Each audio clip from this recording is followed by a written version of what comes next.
A meltdown in Missouri as fury returns to Ferguson overnight following that grand jury decision to not indict the police officer who shot and killed Michael Brown. A live report from the chaotic scene straight ahead right here in Wave 3 News Sunrise. Live in high definition, this is Wave 3 News.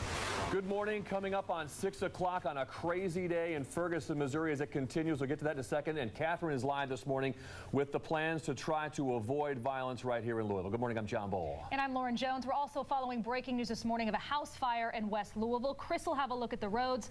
But first, we want to start with meteorologist Christy Dutton heading out the door this morning. What can we expect? Well, it is at least calmer in the weather department. We have much calmer weather today. The winds have died down. The temperatures have cooled down, though, and we're expecting some cooler temperatures for the next few days, bottoming out on Thanksgiving Day. Top 3 things you need to know about the forecast today. Officer shot as a firestorm sweeps across Ferguson, Missouri, and the entire nation.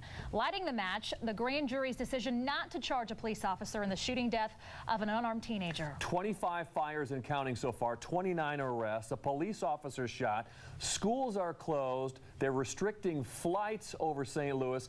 It is just a mess. NBC's Jennifer Bjorklund joins us now live this morning in the crosshairs of the chaos. Here, just a few blocks from where Michael Brown was killed, chaos overnight when the announcement came that there would be no indictment for Ferguson police officer Darren Wilson. Businesses torched, a police car ablaze, looting and violence met with tear gas, punctuated by automatic gunfire. Lots of it. I know that there's at least a dozen buildings that have been set on fire. Most of those are total losses, and I can tell you that I personally heard about 150 shots fired. Outcry from a community angry over a grand jury's decision not to indict Officer Darren Wilson in the shooting of unarmed teenager Michael Brown. St. Louis County Prosecutor Robert McCullough stressing the panel of 7 men and 5 women, 9 white, 3 black, are the only ones who have examined all the evidence.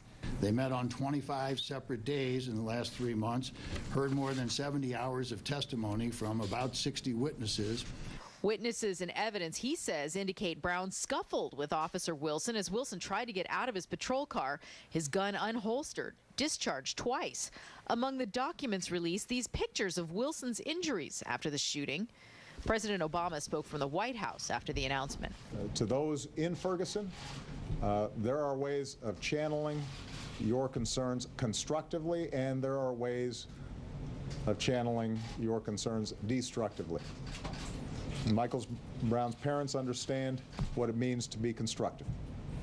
The vast majority of peaceful protesters, they understand it as well. But the others swarmed the streets, torching buildings, destroying businesses. Our community's got to take some responsibility for what happened tonight. As far as tearing our community apart. Dealing another heavy blow to a community battered by 3 months of turmoil. The Brown family statement asked not just for peaceful protests, but they also expressed their hope to campaign for body cameras to be placed on every police officer that patrols streets all throughout the nation. I'm Jennifer Bjorklund, live in Ferguson, Missouri. Now back to you. All right, thanks, Jennifer. Well, it's a 4.5-hour drive on I-64 west out of Louisville that will put you right in the middle of the war zone that Ferguson now resembles here. The emotional reaction here at home this morning, bridging the gap of that distance as protesters plan to gather in downtown Louisville tonight. Wave 3 News reporter Catherine Kington live right now from police headquarters as community leaders are preaching peace later tonight. Catherine, good morning. Good morning, and community activists here are saying Louisville could really take a lesson from what they're seeing in Ferguson. Our community police relations could be stronger. Councilwoman Attica Scott saying Ferguson isn't isolated, they're just louder. So there is a peaceful protest scheduled to be right here at police headquarters tonight at 5 o'clock. Leaders say peaceful protests are fine. There's a lot to do in Louisville without the use of violence. So the idea that people want to be heard for their feelings, that they don't agree with something, there's nothing wrong with that. It's the manner that you go about it. We have to be there to support the folks in the community. If they say walk up and down the street with us holding a picket sign, we walk up and down the street with them holding a picket sign. If they say stand here and chant with us, we stand there and chant. We do what the folks in the community need us to do. That's the best way that we can be supportive, because we can't take our own agenda to Ferguson. And Councilwoman Scott will lead a group to Ferguson this morning. They will leave. She says police do need to take responsibility for how they react to protesters. John and Lauren. All right, Catherine, thank you very much. We're also following breaking news this morning happening right now. Firefighters remain on the scene of a house fire in the Park Duval neighborhood. That's in West Louisville. The flames ripped through the home in the 1500 block of Hemlock.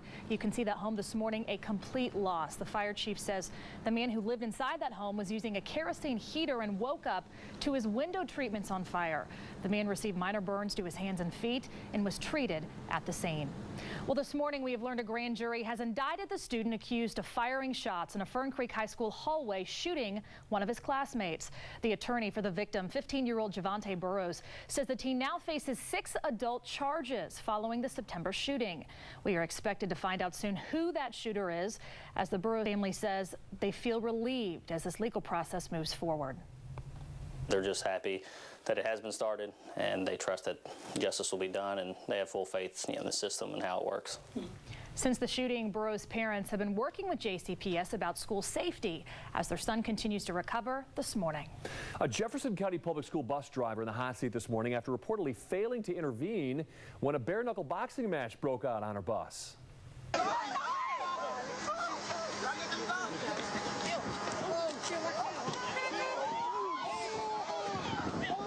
Scuffle broke out as the bus took a load of Valley High School students home from school last week. This fight spilling out of the emergency exit right out onto Dixie Highway, where the students continued throwing punches with nobody doing anything. The JCPS and the union representing the school bus driver say the bus driver followed proper protocol by calling police.